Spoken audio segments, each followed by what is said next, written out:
Hey everybody, welcome to Santa Barbara Talks with Josh Molina. I'm going to do just a short video. I'm just going to sort of talk to you about a few recent stories that kind of impacted me and made me sort of think about things from the past and sort of reflect a little bit and kind of spin that into a defense of the media and then talk about a couple things and end on a good note. So check out Santa Barbara Talks on just www Santa Barbara Talks, my website, and you'll get all my podcast and information, and you can make a contribution there if you want to support this podcast and subscribe to this YouTube channel if you don't already. Okay, so I was interviewing a homeless individual the other day, an unhoused individual, and it was a really good interview. And I was sort of struck because in the process of my conversation with him, he said that he was waiting for his food stamps to come in the mail. And I sort of like hadn't thought about food stamps in a long time, just that whole term. And I remembered instantly when I was on food stamps, when my mother was on food stamps, and I was a kid growing up, and how we used to actually collect the green stamps and I think lick them. This would have been a while ago, and put them in a book, and then use them at the grocery store. And when I was talking to this unhoused individual, I asked him that. I said, are you waiting to get those stamps to put in the booklet? And he said, what are you talking about? This guy's like the same age as me. He said they come in a card now. It's like a credit card, a debit card. And I was like, oh, okay. But it sort of got me thinking a little bit about things that I don't talk about or that I've forgotten. And I want to sort of bring it up in the context of the whole housing coverage that I report on and that I do and get tons of feedback on constantly. And so it sort of reminded me that, I write about housing all the time and I get lots of feedback. Every time I write about development, I get feedback from people who don't want any more housing, who say that we're all built out, we're running out of our natural resources, we don't have the water, there's too many people, and I'll stop promoting this housing agenda with my coverage. Okay. So I get that fairly often. And so we write about new development, write about affordable housing. There's also tenant protections issues, renters being displaced because landlords want to renovate. And so it comes up. Most of the criticism I get is from people who say, stop the housing, stop writing about the housing. And they think that somehow because I write about it, that means that I support it or that I promote it. And then inversely, if I don't write about some sort of issue with a rent eviction, that people tend to think, oh, well, he doesn't care. So I kind of want to just like tie that into my little bit, just briefly, my personal story, and also talk about how that ties in to journalism. Okay. And this hit me again today because I covered this opening of this cannabis dispensary in Old Town Goleta, and it's right by where I used to live as a kid. So I kind of lived in three spots in Goleta growing up, and they're all really near each other in Old Town Goleta. Daly Street, Matthew Street, and Placencia Street. And these are all industrial areas, meaning there are houses there, at least when I was growing up, and there's still some, but they're surrounded by industrial. They're surrounded by auto body shops, paint shops, okay, these kinds of industrial uses. My grandfather actually built the house on Daly Street, the one closest to the creek there. And that was the first house I lived in after I was born at Goleta Valley Hospital. And so my parents lived there and I lived there. And then, later we lived on Matthew Street, which is actually, I believe, actually, the Daly Street one, I think, is a dispensary now. And on Matthew Street, it's right next to a body shop. And I don't know who lives there. I kind of don't go down those streets. And that's a different podcast, but it's just like a little bit of a trauma. I don't really want to think about those days. But and then down at the end of Fairview is Placencia Street. And there's a two-story, house there. We lived on just the top story. My parents rented. And so my parents rented all the time and we moved around all the time in Goleta in Santa Barbara, and I went to 5 different elementary schools. Wilson's no longer there. Peabody, before it was a charter school, Hollister School, Isla Vista School, Elwood School, that I can recall. Okay. And I didn't go to preschool, which is no surprise to some of you if you study the research of what preschool does. But it sort of reminded me, like, when we talk about this housing situation and this housing debate, like, my coverage cannot reflect my personal opinion on the housing situation. The point of journalism is to hold a mirror up to the community and reflect it as it is, not to promote our personal agenda. Um, we need more affordable housing. We need more workforce housing. It is a fact. We need more. And we can blame the elected officials, particularly the ones who talk about how we need all kinds of housing only during the election season. Okay. Uh, they're to blame. And that's where it goes. It's not the developer, it's not the activists, it's not the people on the ground. It's the elected officials for their weak housing policies. I want more affordable housing because I know what that's like. I grew up in this community. I grew up in Goleta and went to Santa Barbara City College and then transferred and left for a little while and came back. And like I understand that experience very deeply. And so I just want to sort of say that those experiences do affect how I approach my stories, but I can't let my bias or my perspective get into those stories because the greatest power that we have as a journalist is to be able to talk to everyone and be heard by everyone. And once you start sort of choosing who is your audience and you start cutting people off, you're not doing justice to the industry. You're not doing justice to the profession. Our job is to find information, understand it, and then explain it and share it with an audience so that people can have the same access to information and power. People in power generally don't want to share that information. They want to keep it to themselves so they can preserve power.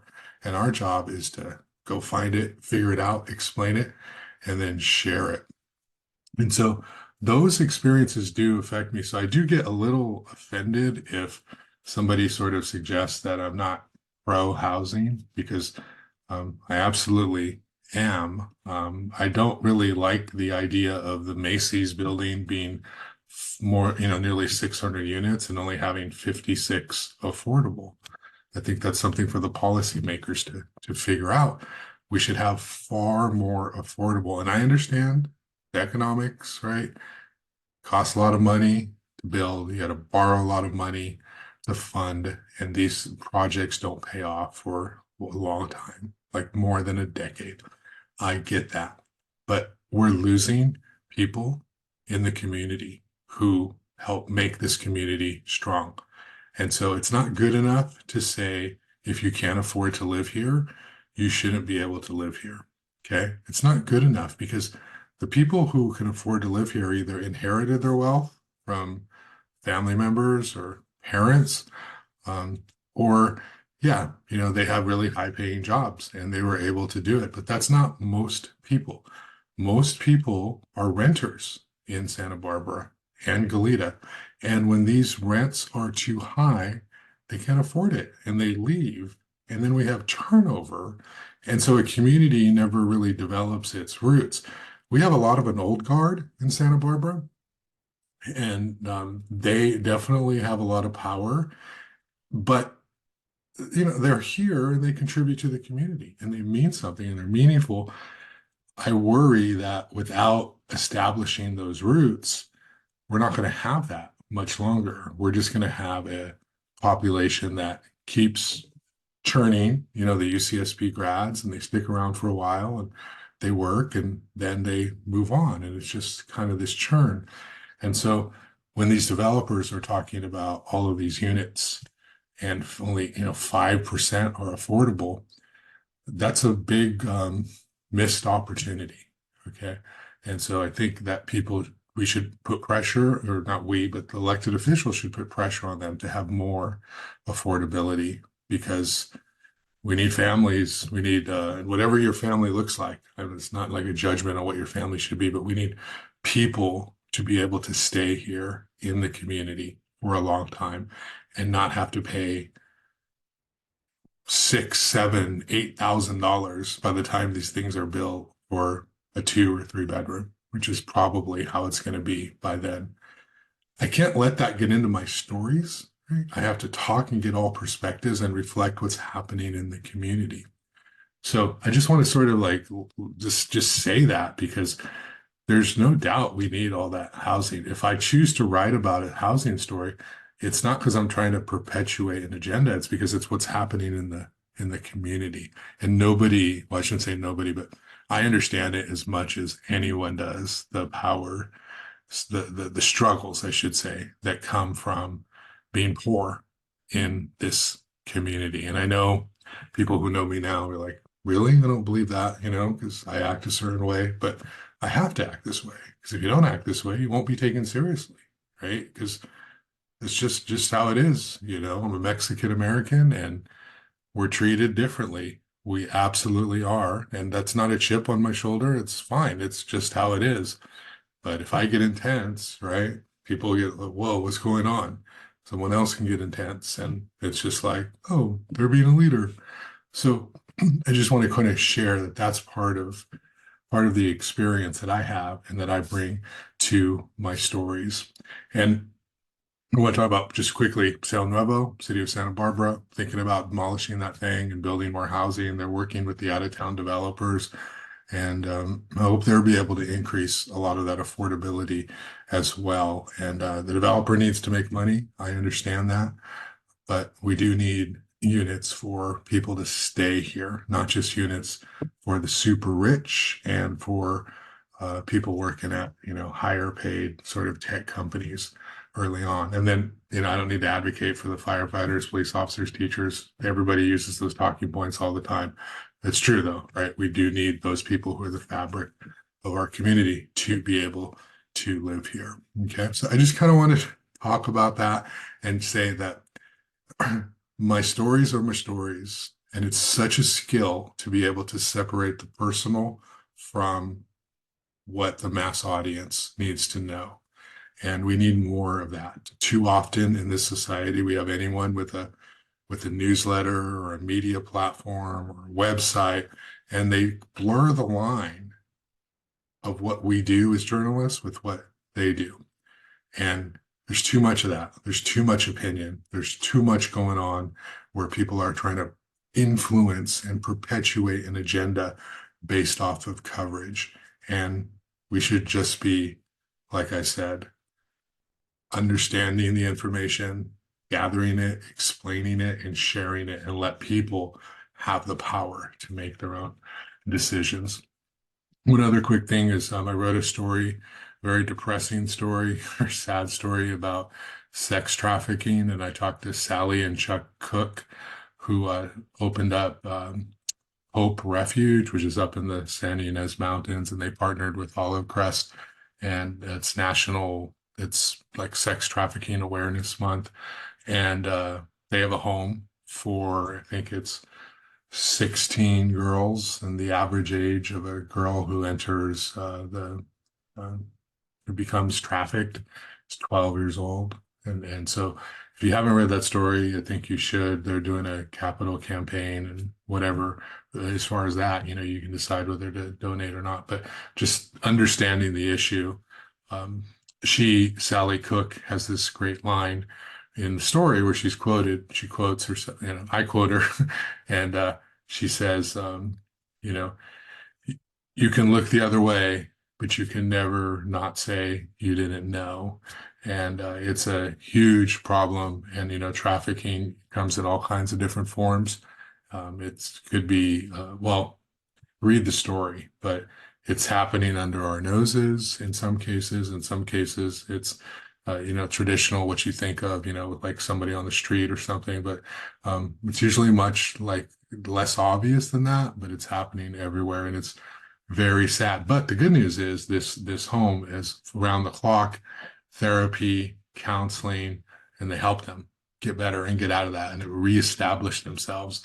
and then they leave after 8, 9 months, a year, and better. And so that's a really good story, and they seem like a really good couple to be doing that. And the last thing I wanted to mention was that I recently got a promotion at Newshawk, so now I'm South County editor. I don't really care about titles. I've never cared about titles. It's about the work. I've had all kinds of titles in my career um, at various publications, and honestly, they don't mean anything to me. What means something to me is the work.